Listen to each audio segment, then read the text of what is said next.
Hello and welcome to our Salesforce United episode, a podcast about Salesforce and people who work with it.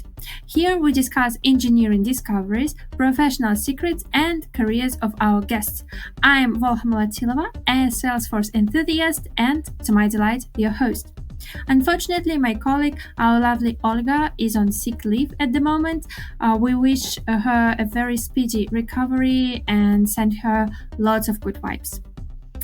But let me introduce our guest today, and I'm especially happy because it's not only a very talented professional, but also a very, very lovely person, 𝐒𝐿𝐵𝐽 𝐞𝐬𝐿, who can become a role model to all aspiring people who want to build a career in Salesforce.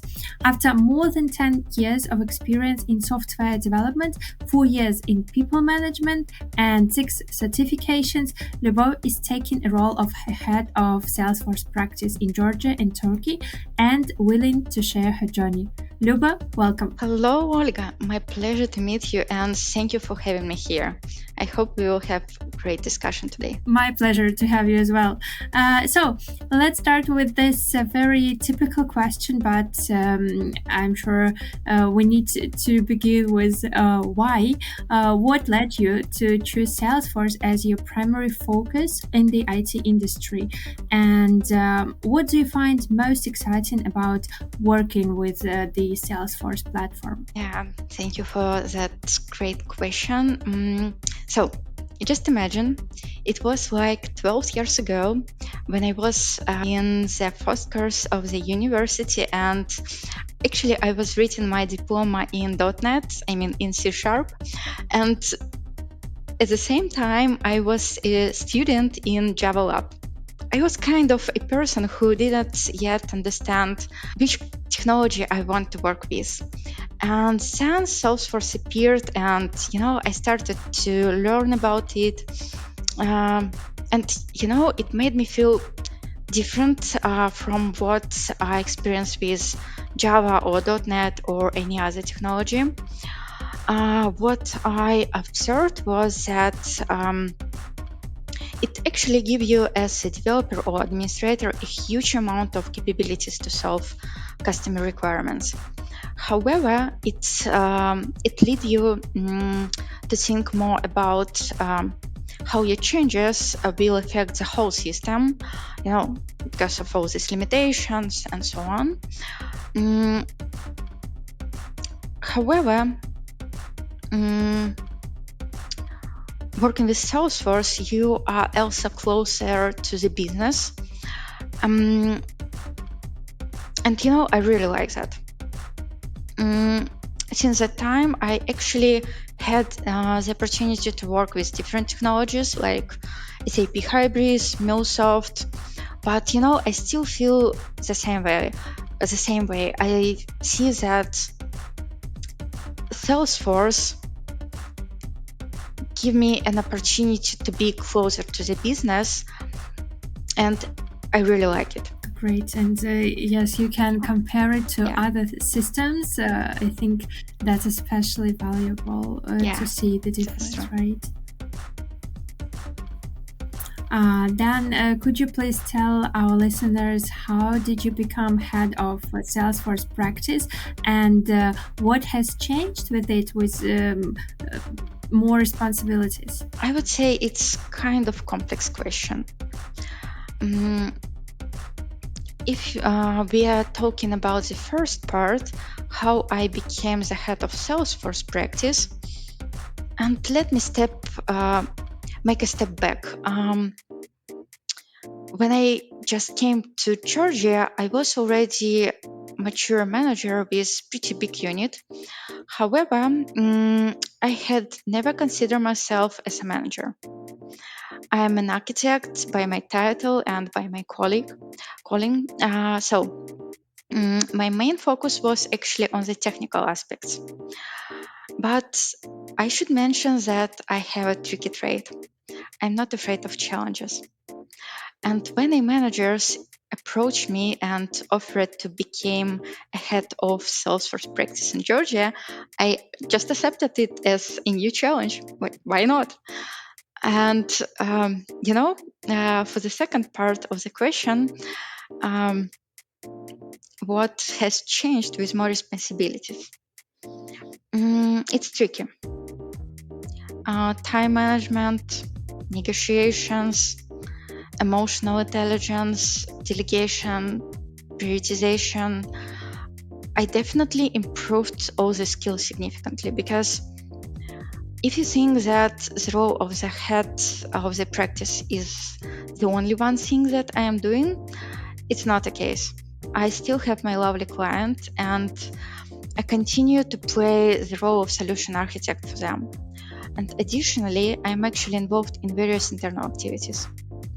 Many interesting things are happening all around, and I'm really excited to be part of them.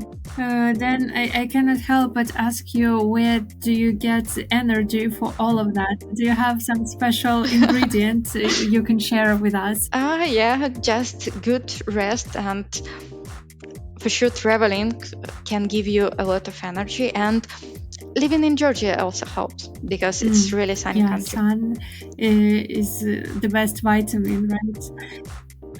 Yeah. Great, thank you. About your career, I would like to talk a bit more about the lessons you've learned, or personal stories that showcase your strong qualities, maybe some soft and hard skills. I'm sure our listeners would love to hear what skill set is needed for a great Salesforce professional, just from your perspective. Yeah, thank you for asking that question.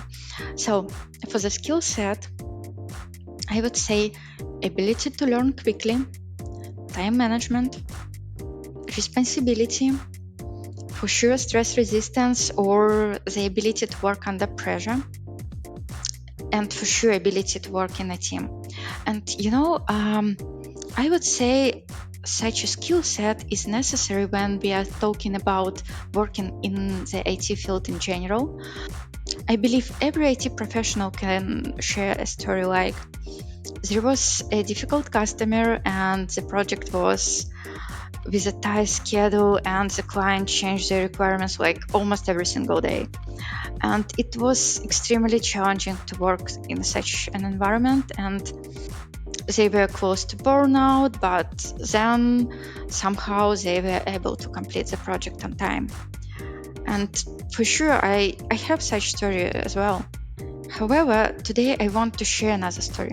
It was almost 3 years ago, I'm not sure.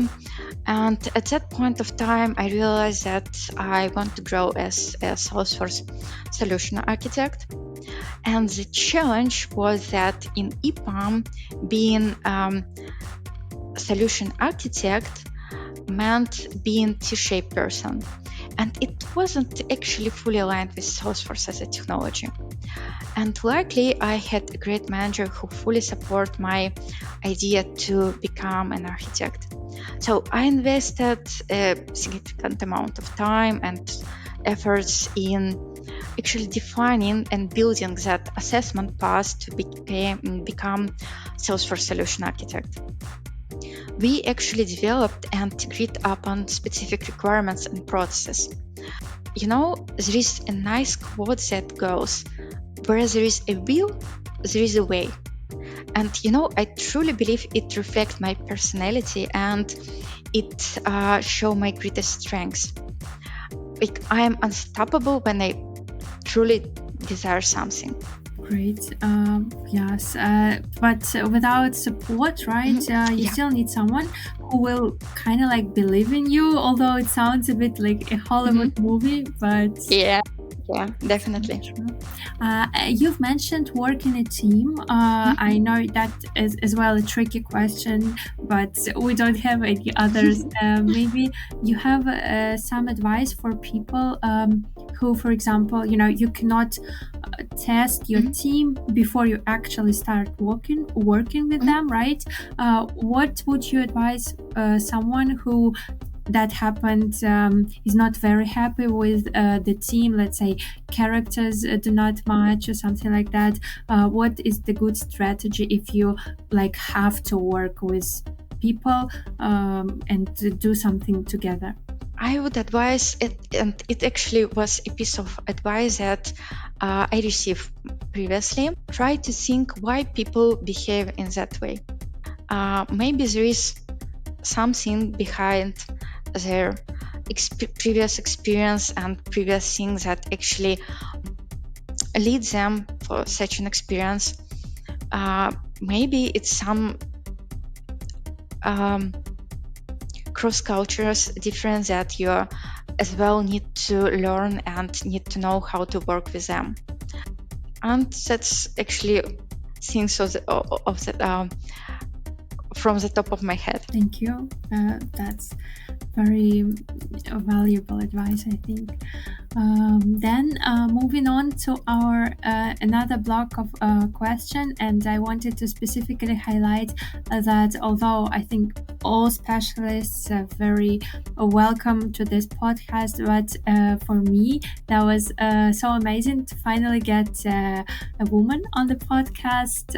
We had a few, but it's always great to demonstrate to all ladies around the world that IT and any other career, right, shouldn't be just one gender dominated, and to showcase successful examples.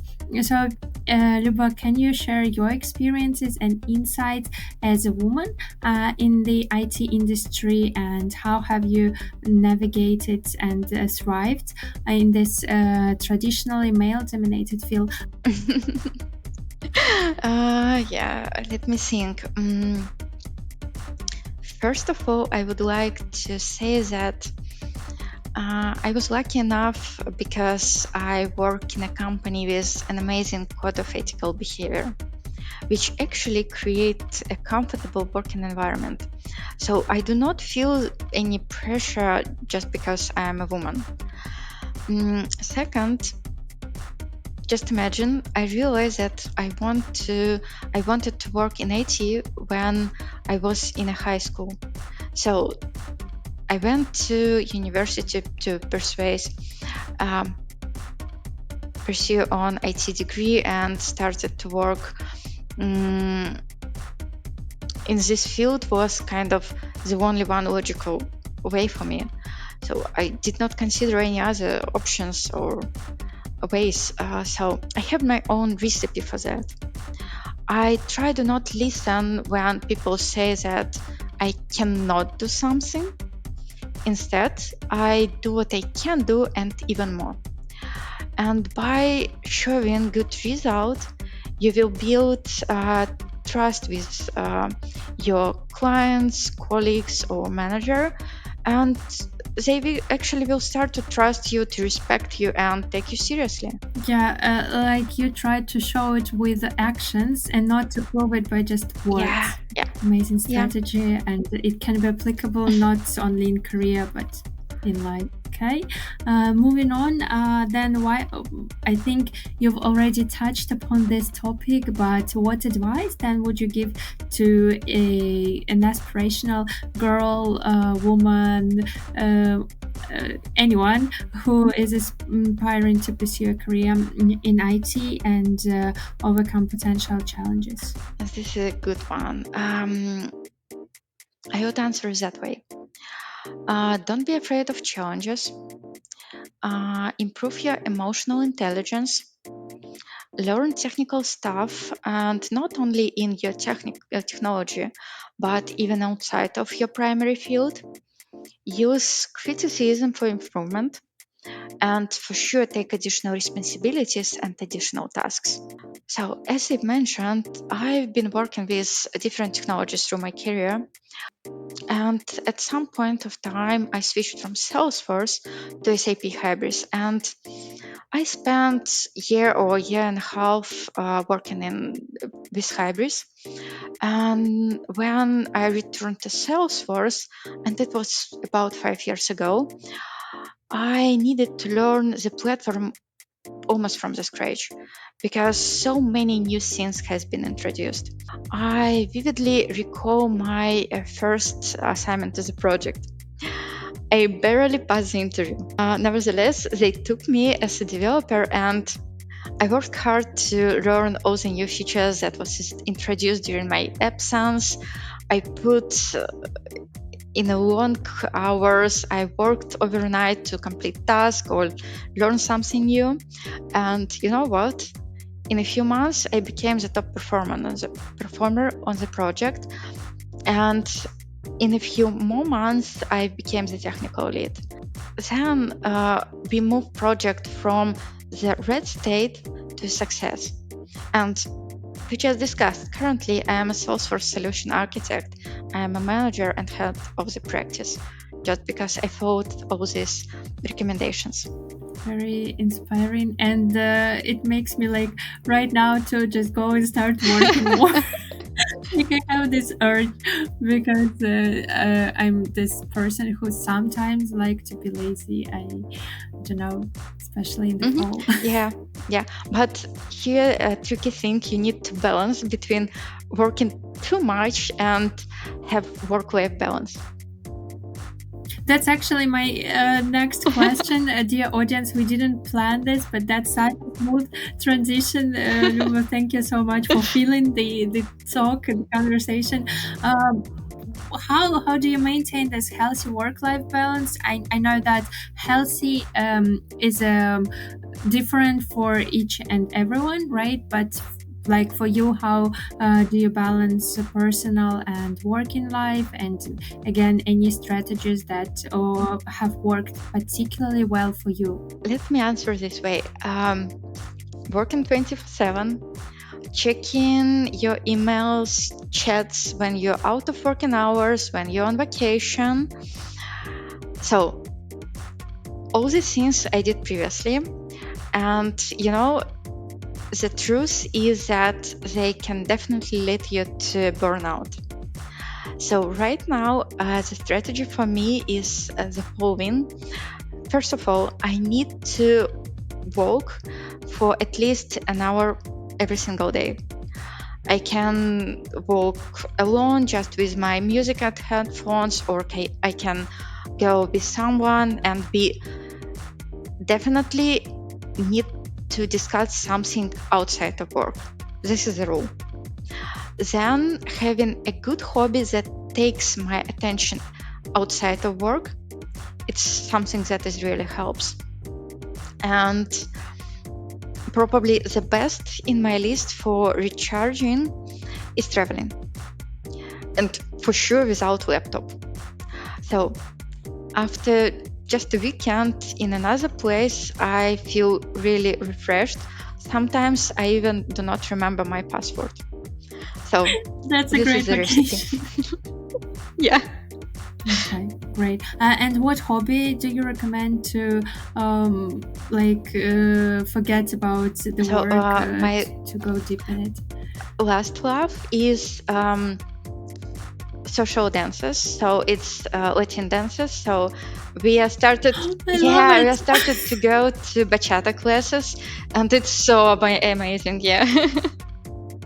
That's another level of opening yourself, right? Feeling the energy.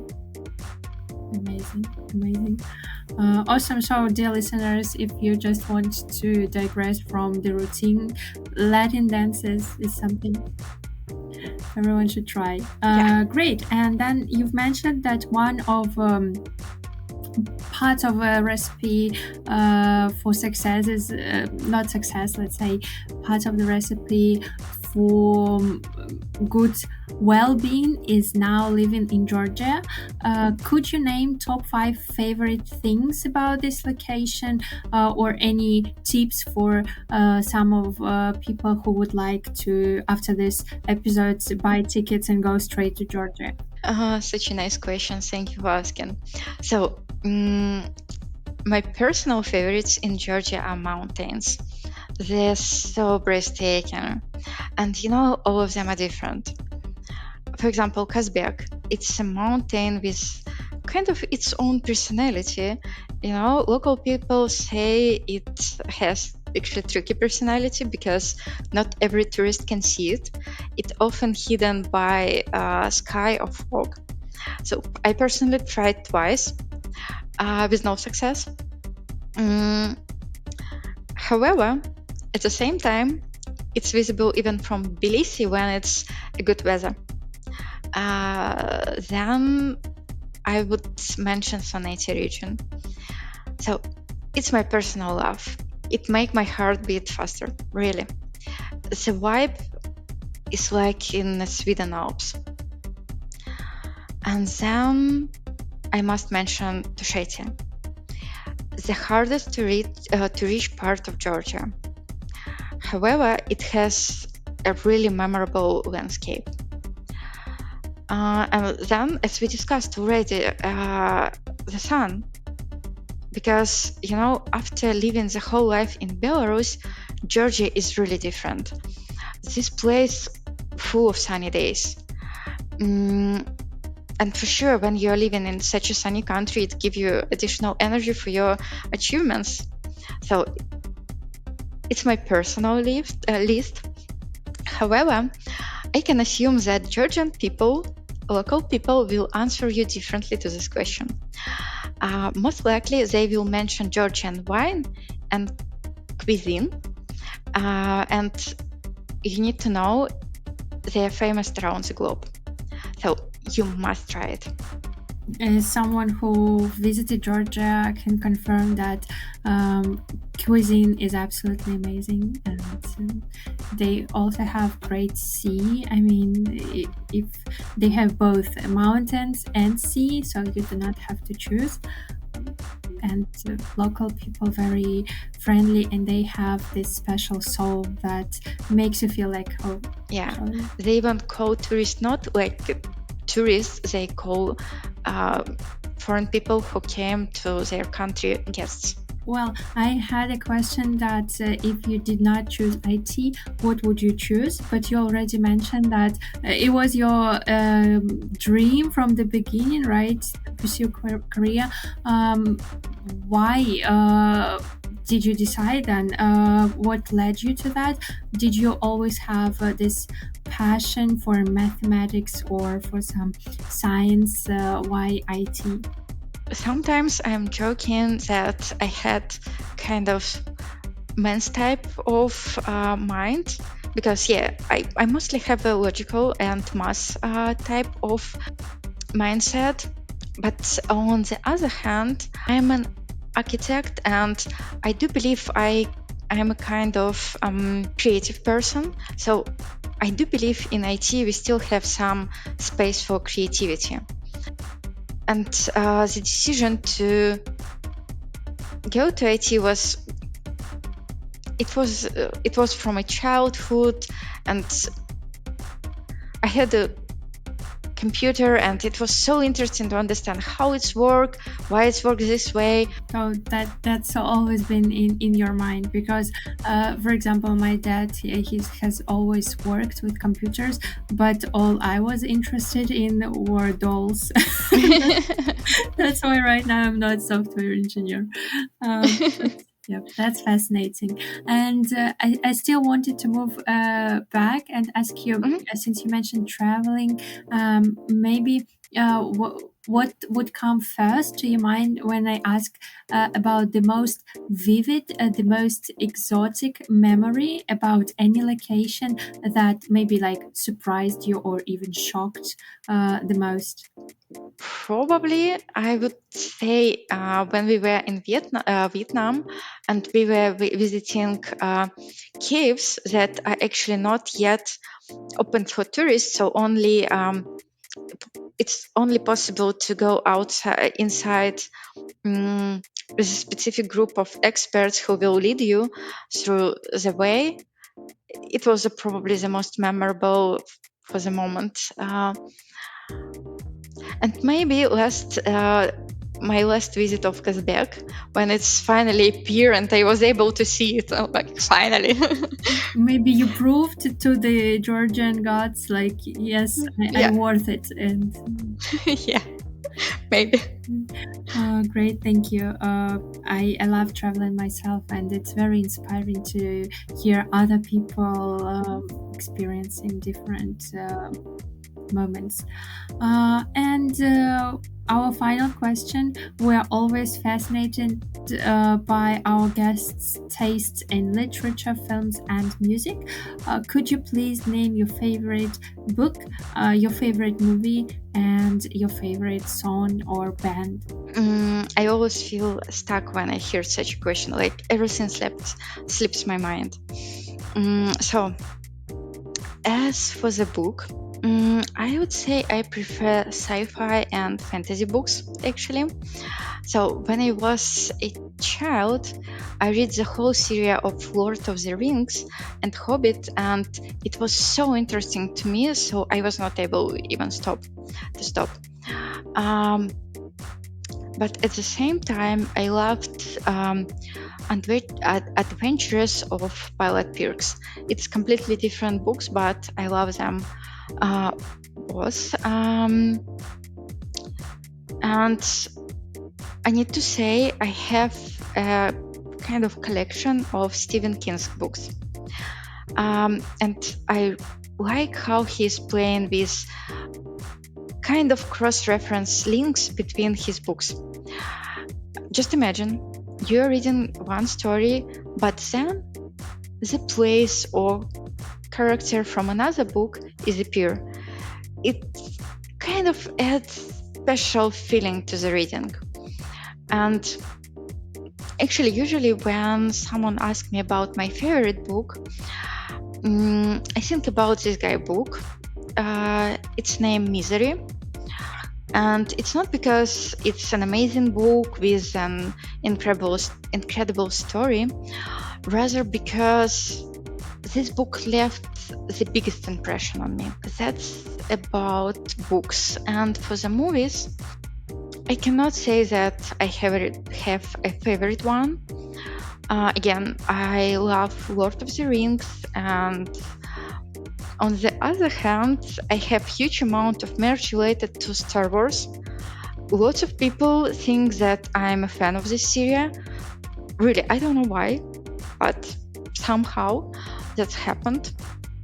And yeah, I would say I do not have a favorite movie. And actually the same about favorite band. I mostly listen to the rock music. I have such bands like Linkin Park, Papa Roach, Disturbed in my playlist, and I can't say that I have favorite song or favorite band. It rather depends on my mood. Thank you for sharing, and in general, thank you so much for joining us today. It's really been a very nice and insightful conversation, and we always would love to welcome you back. So if we get this response from our listeners, I think we can make part 2, because it's really a big joy to have you, Lima. Thank you very much. I appreciate your time and profound question. And yeah, I hope to see you again and hope to have part number 2. Thank you, dear listeners. If you listen to this very moment, it's time to rate our podcast if you haven't yet, and share it on any social media. It would really help us to grow. If you would like to become our next speaker, contact us under this recording in, again, any social media. And till very, very soon. Bye bye.